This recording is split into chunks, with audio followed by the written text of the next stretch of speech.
Here we go. Great. Thank you very much. I'd like to acknowledge the continued collaboration and input of my colleague Doug Knoll and my postdoc Satish Ramani. As Peter just mentioned, I don't have any conflicts directly related to the MR portion of this talk, but I do have collaborations with GE related to CT. And at some level, they're all big matrix problems, y equals ax plus noise, and so I leave it to you to decide whether there's actually any conflict of interest there.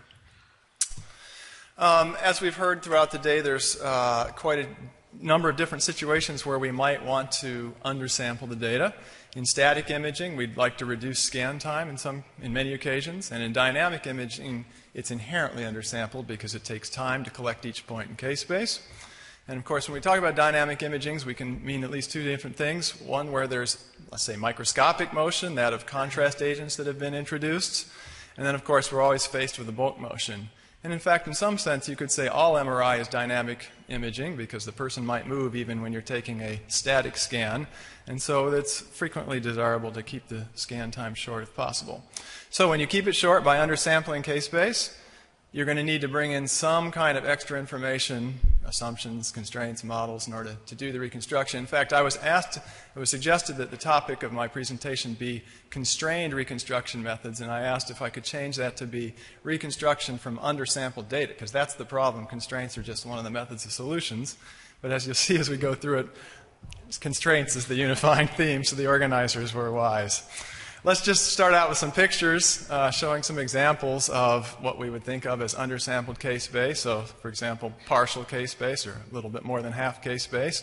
The kind of decimation of K-space like we've just heard about.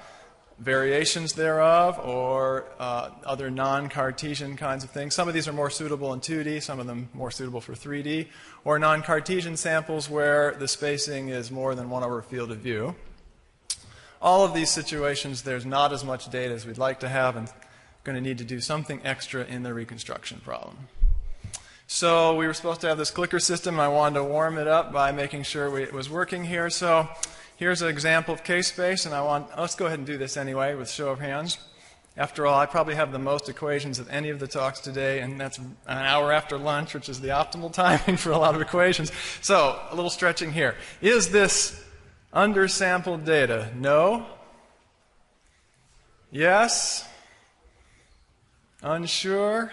Okay, and then for the jokers in the audience. Okay, so, all right, so most of my questions, there's not one right answer. So yes or no, depending on your perspective. Let me jump to the next slide. And this is the same number of samples. This is, for illustration, a 16 by 16 grid of samples. Here's the same 16 by 16 grid of samples, but with a different background behind it. And I would say at this point, it looks to me like undersampled data because we're missing a whole bunch of K-space that we might like to acquire. Let me express that a little bit more mathematically now. As you've seen many times over the course of the day, our signal equation in MRI, if we ignore a lot of effects like field and homogeneity and relaxation, depends on the transverse magnetization of the object that we're imaging, the coil response patterns, and of course our K-space trajectory. And of course, the reconstruction goal in MRI is to reconstruct the transverse magnetization from, or I'll just call it the object from now on, from noisy samples of these coil signals. And this is the epitome of an ill-posed problem because no matter how long you scan, you always have a finite set of measurements, you have a finite length vector, yet the thing that we're trying to image is a continuous space function. So any amount of K-space data will not be enough to uniquely pin down what object was imaged. I've just re-expressed that on the slide here again in red to remind you this object is a continuous space function. Our data is finite dimensional. So from a mathematical point of view, all MRI scans are undersampled. All right? So in that situation, we are going to have to bring in some kind of constraint. So let's go back here for a second to the case that we think of as fully sampled. That's the terminology we use for convenience in MRI. So what do we do in that situation when we have that so-called fully sampled data? This is another quiz for you.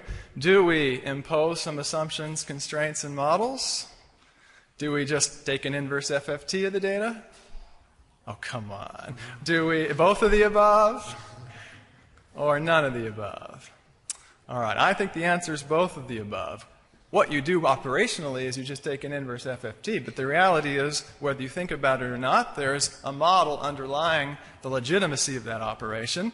The model is we're expressing the continuous space function as a finite combination of basis functions with unknown coefficients. All right, so what are, and essentially, we might only display the coefficients on a computer monitor, but conceptually, there is a continuous space function that corresponds to those samples. So what is the basis function, or basis functions, there's one in the x and y direction, that corresponds to traditional inverse FFT reconstruction from so-called fully sampled data? Is it a Dirac impulse? Is it a rectangle? Is it a sinc function? Lots of sinks. Or is it a Dirichlet, the periodic sinc? All right, so I think 1, 3, or 4 legitimate answers here, depending on how you set it up. So I would actually lean toward number 4, the periodic sinc, but you could definitely write it down in terms of Dirac impulses or sinc functions. Not rectangles, at least not without modifying the inverse FFT with some kind of post-compensation something or other. All right, so my point is that even for so-called fully sampled MRI data, we are implicitly, at least, imposing some kind of constraints or models when we do that. And this reminds us that saying that all models are wrong, but some models are useful. The real object is not Diracs or sincs or Dirichlets, but we still get useful images every day out of those models, despite the fact they're imperfect. Okay, but now when we go to more dramatically undersampled data, we're going to need, most likely, almost surely, to impose stronger constraints. So let's go through some of the conventional methods just to kind of get you thinking about what constraints are out there in the literature to dealing with undersampled data. So for partial case-based data, the classical reconstruction method is homodyning. And the implicit, or actually the explicit model, or constraint underlying that method is that the object phase is smooth. And there's also been iterative methods that are similar to that exploit that same assumption that's smooth. If you don't have smooth phase, then you're probably not going to be successful with partial case-based imaging. If you have the kind of undersampled data that we've heard about in the previous presentation, the decimated case-based sampling, then the conventional solutions we've just heard about from parallel imaging, such as SENS and GRAPPA, all are based on the implicit or maybe explicit assumption the object has finite support. So you can count how many pixels, figure out the combinations of pixels that land on top of each other with aliasing. And this is pretty trivial in the transaxial direction, takes a little bit more thinking in the axial direction, unless, of course, you do selective excitation so that you impose that finite supportness in the excitation process. So again, that's a very reasonable constraint. Just to make sure, when I say finite support, I mean that you know in the reconstruction process that the object is zero outside of some boundary, a rectangular or circular or elliptical or something like that boundary. All right, and I should just mention I'm going to be enumerating many different constraints that can be used for undersampled data, and of course you can do all n factorial, whatever, n choose k combinations of these. For example, the combination of this kind of decimation undersampling and partial case space was combined in an ISMRM paper a decade ago here. All right, now when you get to undersampled non-Cartesian data, well, first of all, for fully sampled, well-sampled Cartesian data, the conventional solution is gridding, as we heard Jim talk about very nicely, but you notice he talked about it only for r equals 1. He said, I'm not going to talk about the undersampled case. And that's because gridding alone is not sufficient for undersampled non-Cartesian, or severely at least undersampled non-Cartesian data. All right, so what constraint, let's say we have well-sampled non-Cartesian data and we do gridding. So what is the implicit or the underlying constraint? Is it that the object has finite support? Is it that the object has smooth phase? Or is it that the object is band limited? It's the object is finite support. The fact, you'll read in papers that the ideal kernel to use for gridding would be a sinc or maybe a jinc kernel in k-space, and that sinc is the Fourier transform of the rectangle that defines the field of view. Nobody uses a sinc or jinc because it'd be too expensive. We use more practical approximations, but those approximations all come from a sinc that's based on the assumption that the object was finite support. Gridding would not work if we had objects that were outside of the field of view of the scanner, so to speak.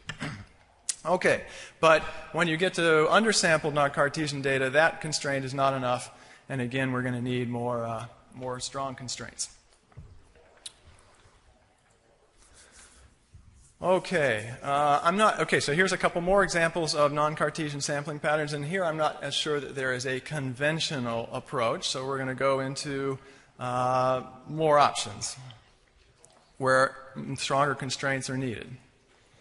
All right, so just like the FFT I said is based on assuming the object lies in as a combination of some basis functions, for the rest of this presentation I will be assuming that the object lies in a finite dimensional subspace. In other words, the object can be expressed as a linear combination of some basis functions that we get to choose multiplied by some unknown coefficients. So the reconstruction problem is to reconstruct those coefficients, and often the basis functions are just things like pixels or sinks or Diracs, and so then we would just think of xj as the pixel values, if you want to think about it that way. And there's some finite number of those coefficients that we need to estimate. And if we substitute that assumption into the signal equation, we get the standard matrix equation, one for each coil.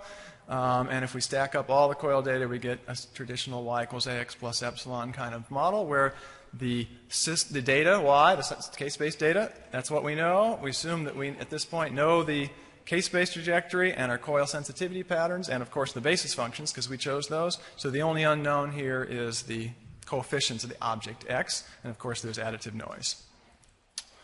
Now, just because I wrote it down as a finite linear combination, that doesn't make all problems go away, because usually when we do that, we're greedy and we use more basis functions than we actually have measurement points in the undersampled situation. In fact, in some sense, you could say that's what it means to be undersampled, is we have less case-based data, even when you count maybe for the number of coils, than the number of pixels that you want to reconstruct.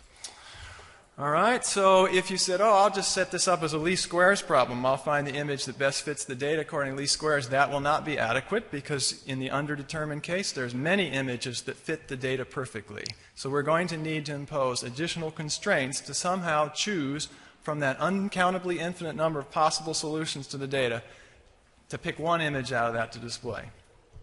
All right, so that's really what this presentation is about, is selecting among those many images. Now, you could get around that by saying, well, oops, sorry, I went the wrong direction. Let me reduce the number of unknowns by using a more parsimonious, application-specific set of basis functions. All right, it's the same expression here, writing the object as a sum of some basis functions, but let's try to choose, this is one option, a smaller number of basis functions that are just what we need for our application. If we choose it small enough that the problem becomes overdetermined, then you could do least squares and get a closed form solution. And in fact, this has been done. In fact, over a decade and a half ago, these kind of approaches have been taken in specific applications. A couple of the challenges of somehow you have to choose the basis functions, and usually that requires some kind of training data. And then always the concern is, what if the training data you have doesn't capture the pathology that you're actually interested in a subsequent scan? Furthermore, the basis functions that you get from some kind of training, PCA or something like that, will in general have no mathematical structure to them, other than perhaps being orthogonal, but that means you're going to perhaps have the lack of a fast transform like we get when you use FFTs and the like. So that's just a small practical disadvantage. All right, so another type of approach is to assume that you have some kind of reference image. In some applications, you might have a prior scan or some kind of pre-scan, and you could impose the assumption or constraint that the image that we're now reconstructing from a new set of undersampled data is somehow related to that reference image. And you can bring that reference image into the problem in a couple different formulations. One is a regularization approach, where you choose the image that both fits the data and matches that prior image with some kind of balance that you control by this regularization parameter beta. And in fact, if you choose the measure of fit to the reference image with a quadratic, a 2-norm, then there's a closed form solution to this. I should mention I'm focusing for simplicity in this presentation on the static case, but all of these principles apply to the dynamic problem, and if I were to think of a concrete example where I've seen this particular one used, it was in a dynamic context, in fact. Now, a disadvantage of this formulation is there's this regularization parameter beta that you have to choose. An alternative is to set it up explicitly as a constraint. You can say, of all the images that fit the case-based data that we have perfectly, give me the one that's closest to my reference image. That would be a constrained formulation of this problem. And in fact, if you choose a 2-norm here, and for certain sets of sampling patterns, this turns out mathematically equivalent to replacing the k-space samples that you didn't acquire with the Fourier transform or your reference image. So instead of sticking zeros in there and doing an inverse FFT, which will give you an image probably full of all sorts of aliasing artifacts, you could stick in the spectrum of your reference image in those missing samples, take an inverse Fourier transform. You'll get a prettier looking picture, but whether it'll actually have the pathology you want is another open question. All right, but if you're severely undersampled this, and you have such a reference image, this is an option. All right, then there's statistical formulations where you assume that the unknown object is drawn from some prior distribution. The simplest distribution would be a Gaussian distribution with some mean and covariance that you need to somehow get from some training data. And then you could set up the problem as a map solution, finding the image that maximizes the posterior probability given your data. And if you, again, under the Gaussian model, there's a closed form solution for that. Again, this requires training data, which you may or may not have. Statistically speaking, the Gaussian distribution for an ensemble of patient images is pretty debatable. And again, the covariance here, if you get it from training data, is likely to be unstructured, making it complicated to compute this inverse covariance unless you make a lot of further simplifying assumptions. So, but I wanted for completeness to mention these methods that depend on some kind of training data. So I've listed about 3 of them now. Hereafter, I'm going to move on to, let's say, methods that use more generic constraints that don't require explicit training data. All right, and the one you'll hear a lot about at this meeting and the last N meetings here is to assume that the object has some kind of sparsity or compressibility. So again, we're in this context of expressing our object as a linear combination of some basis functions, where again, the number of basis functions probably exceeds the number of measurements. And so somehow we need to constrain the vector of coefficients. And if you're going to use sparsity or compressibility, there's at least 2 different ways to do this, one called a synthesis approach and one called analysis approach, and I'm going to describe them both next. And as preliminaries, before we get into that, I need to tell you about a couple mathematical things. So first, the 1 norm, I'm sure is familiar. It's the sum of the magnitude of the coefficients in a vector. The 0 norm is just the number of non-zero elements of that vector. It's not a real norm in a mathematical sense, but don't worry about that. So we say a vector is sparse if its 0 norm is small, meaning the number of non-zero coefficients is much smaller than the total length of the vector.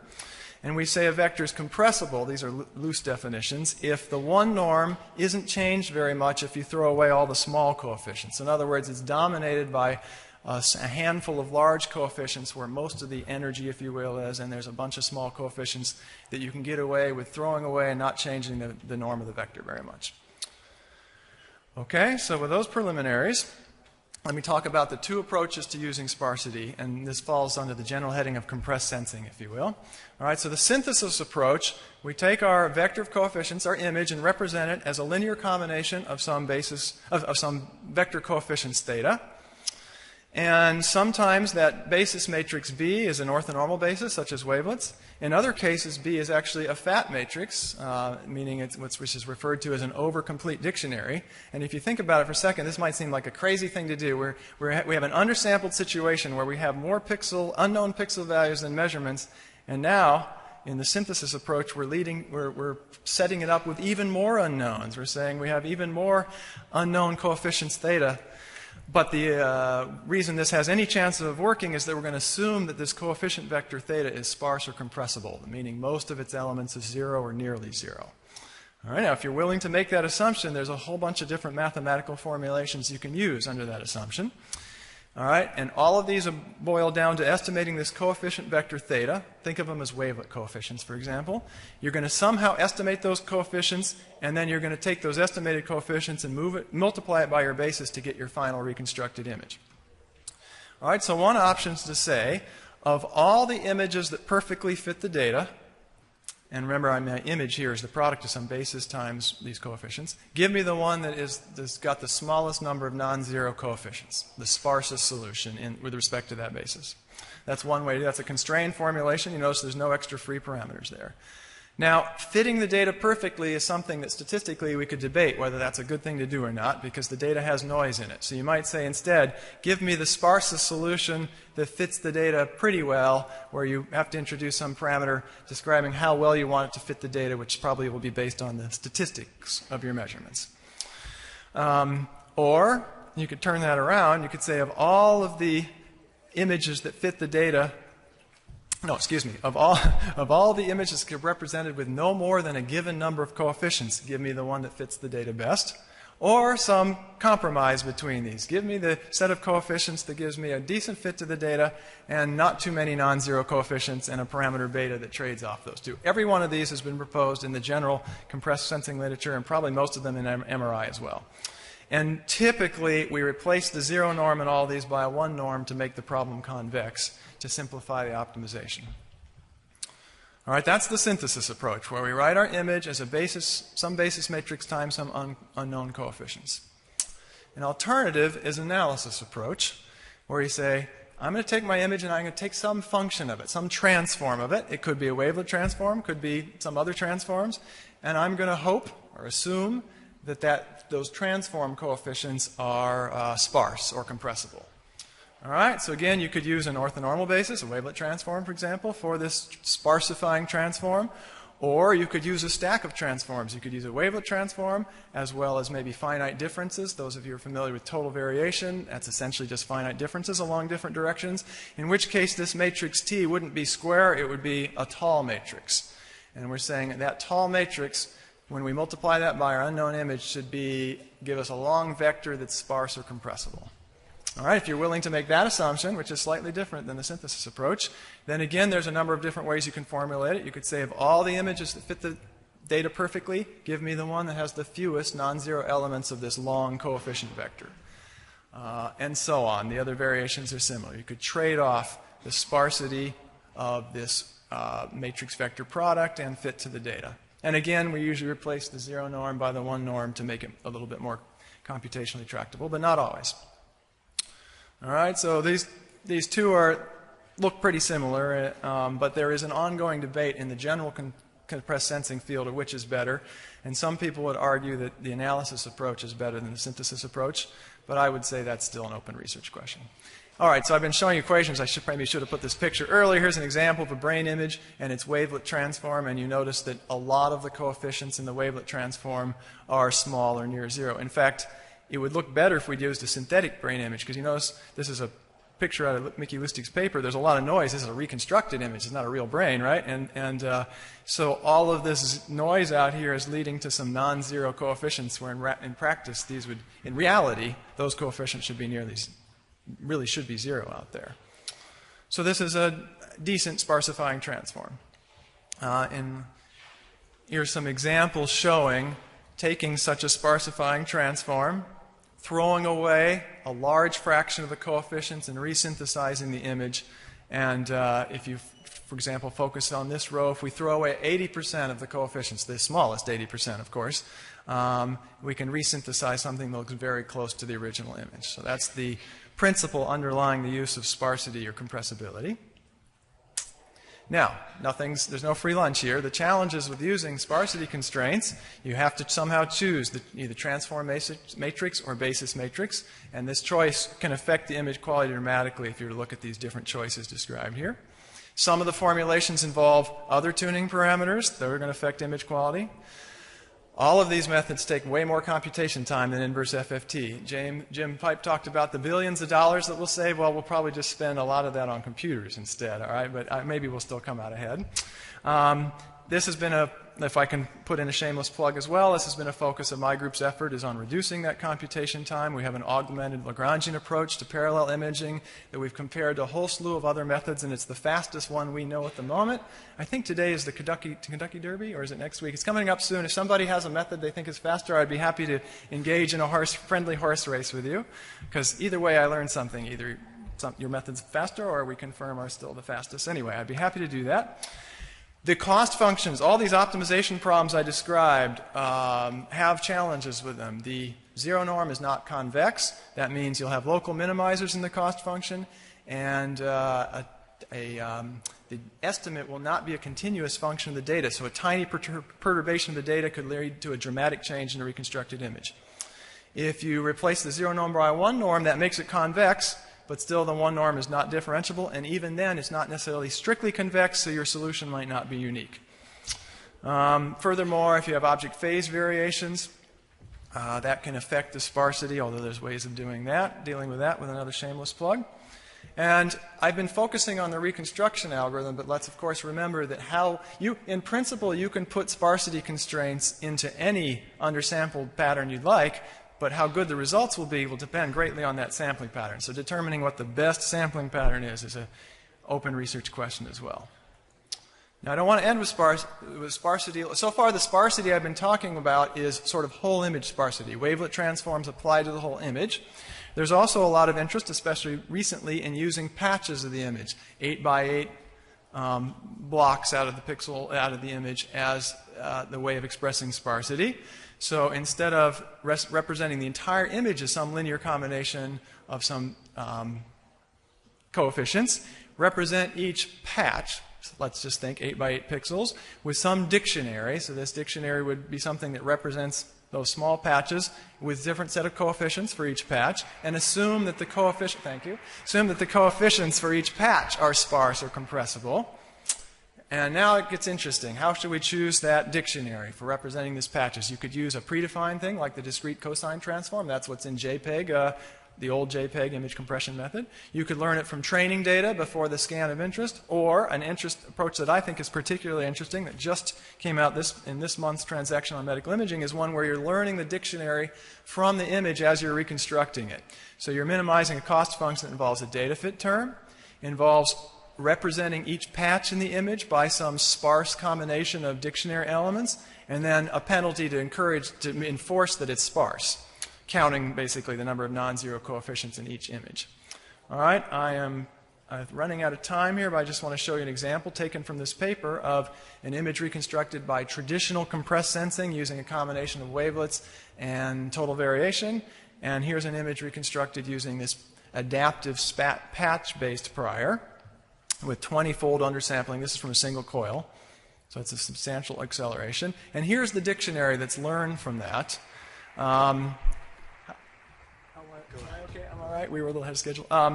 So here's another quiz question for you. Suppose you took all the 8 by 8 patches out, 7 by 7 patches out of an image and put them into a traditional SVD algorithm. How many basis functions would you get out? 7? 14? 49? Or 98? Oh man, not very many hands. It would be 49. 7 by 7 has 49 degrees of freedom. SVD of that would give you 49 basis functions. In this paper, they use 98. This is an overcomplete dictionary. So again, there's more unknowns than knowns here, but you're using the assumption of sparsity. So any given any given patch in the image will be represented by a small number of linear combinations of these things. And I find these fascinating because to me, these will look a lot like T2 weighted brain image pieces. And in fact, on the next slide, I show you a comparison of the dictionary that's used, that was learned from this image out of that paper, compared to the kind of Markov random field model that's associated with finite differences and the kind of roughness regularization that I've used a lot historically. I would have to say this looks a lot more like pieces of brain than this does. I mean, we could debate about that. But of course, there's still many challenges. There's a non-convex minimization problem. There's 2 regularization parameters in this cost function, so on. But again, it's sparsity, but at a patch level rather than a global image level. And I think in the interest of time, I'll skip another patch-based approach. These slides will be online, of course. So to summarize, there's a whole bunch of different methods that you can use to bring constraints or assumptions into the problem. I won't read them all to you here. We've discussed them all. And I've mentioned that it all applies to dynamic imaging as well. So in conclusion, since I hope you have convinced you that all MRI is undersampled, the question is not, should we undersample or not, but how shall we undersample? Shall we undersample like this, or shall we undersample something perhaps more like this? Both of these are going to give you a wrong image. This pattern on the left is going to give you a wrong image with a kind of artifact that we're familiar with, spatial resolution, blur, right? The image on the right is going to give us a different kind of wrong image, and it remains to be seen which kind of not quite right image we're going to be the most happy with in a given application. Thank you very much for your attention.